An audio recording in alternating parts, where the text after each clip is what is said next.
Really fun topic. Couple of disclaimers. If you build something from this talk, that's not on me, man.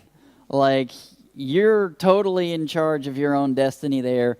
I don't support anarchists, but, well, it's a fun topic. Okay, so who in here has ever built a rocket or a missile before?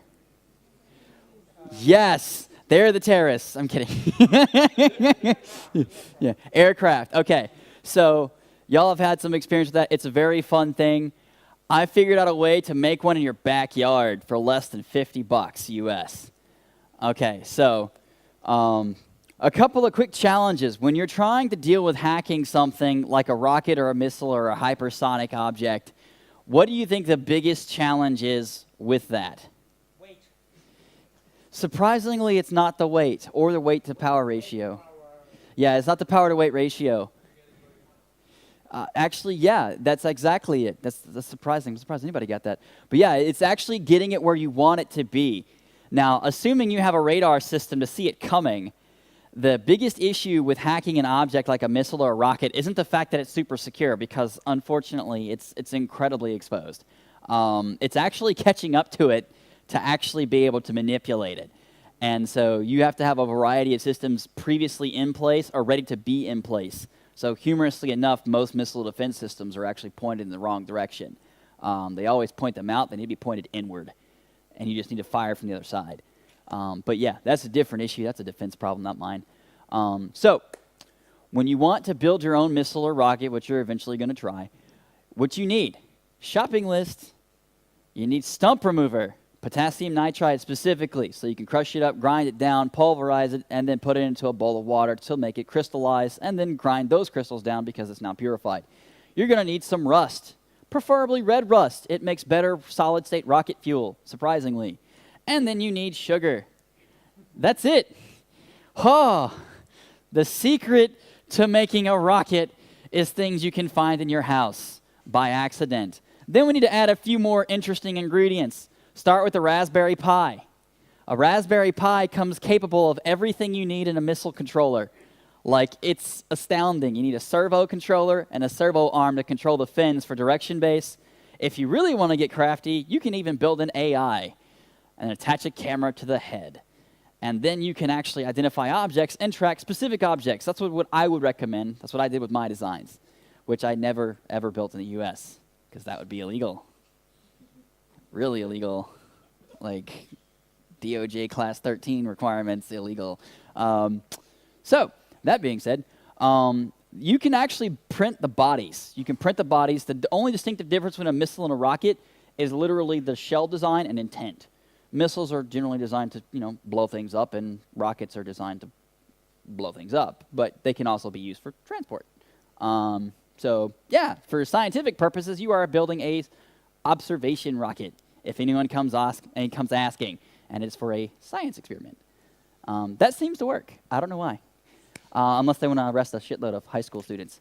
But yes, once you have it put together, the most interesting thing about it, most rockets and most missiles are controlled with SCADA infrastructure. So you've got the trigger arms, whichever the launching system is. They're normally locally controlled. Interestingly enough, a lot of them have wireless built into them, so that you can send the signal directly from the control console to the missile itself, which ignites the payload. Merry Christmas. Well, for somebody. So here's the issue with that. If you have wireless in a missile, when it's Merry Christmas, it's still there, and it's still on. So this is what I like to call the not Java drive-by.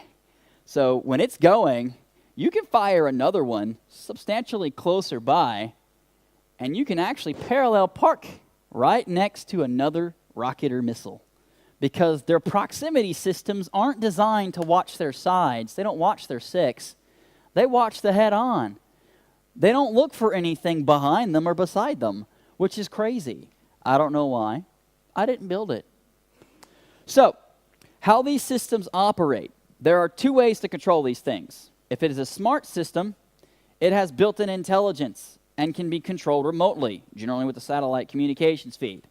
If it is a dumb system, it can be controlled by the guy who pushed the button that one time. That's it. So once it's going, it's either gone or it's gone. So if you parallel park next to this bad boy and you're doing Mach 2, you've got, generally depending on how much fuel you have in your system, anywhere between 6 and 11 seconds to hack the other missile. Here's the issue. You have to keep up with TCP acceleration issues. You have to keep up with the system. So you have a wide array of systems you have to penetrate. And you have to know what kind of communications channel it uses. So that's why it's custom. Because if I was like Patriot missile, I'd go to jail. So it's not the Patriot missile, but there are plenty of missiles that are operating on XP, Vista, Ubuntu 12.04. You know, super secure, highly hardened operating systems. So you could never just totally pack a shitload of shells into the Raspberry Pi, parallel park it, and just, you know, change the direction a little bit. Or, you know, Raspberry Pi, turn on a jammer. Oops. So, those are the interesting components about those two. Now, the other aspect. How much time do I have? Time? Am I good? 5? Okay. Hypersonic projectiles. Sounds really cool, right? Super smart. It's pretty much just an electrified rail firing a tungsten rod. And unfortunately, super dumb. Like slingshot with electricity. That's about it. So, how do you hack something that is literally a, pretty much at this point, molten rod of tungsten flying at something? Quite simple. You don't. What you can do, though, is you can distort it a lot. Surprisingly easily. So the issue with a dumb projectile, and the reason why we have smart bombs, is that if you put literally anything in its path that could distort the air, generate a large magnetic field, create a large anti-magnetic field, add a lot of water, you know, all these things that would never happen midair, ever. Heaven forbid, a cloud, you know, in the sky. But surprisingly, it's actually, I'm kidding, it's incredibly easy to generate those. So how do you generate a hypersonic projectile? Well, it's quite simple. You need a tin can. You need about 8 of those. You need 2 steel rods, preferably galvanized steel.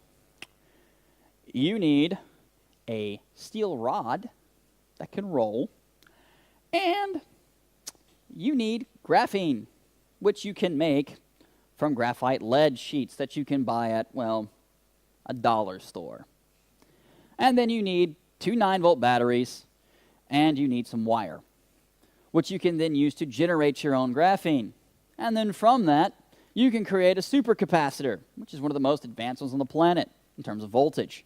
You can put them in a series and a parallel, drop down your 2 steel rods, drop down your rolling rod, and then you drop down your tungsten projectile, or, you know, anything that can drop water, because, you know, hard objects shatter when they hit water. You could put a concussive object in that, where it creates a displacement in midair. All of a sudden, it's flying at 400,000 miles per second. It hits an empty airspace. Well, guess what? Its trajectory was just adjusted. Oops. There goes Bob's Barbecue. Instead of Billy Bob McJihad. Oops. Or, you know, cargo plane. Oops. But yeah, it's actually quite easy to build. Supercapacitors are pretty awesome. Obviously extremely dangerous. I would say don't try this at home, but well, I know the group. There's going to be at least 2 people with missing fingers come next month. So I'm looking forward to that. Follow up on the old Twitter stream there. I'm super excited. So are there any questions?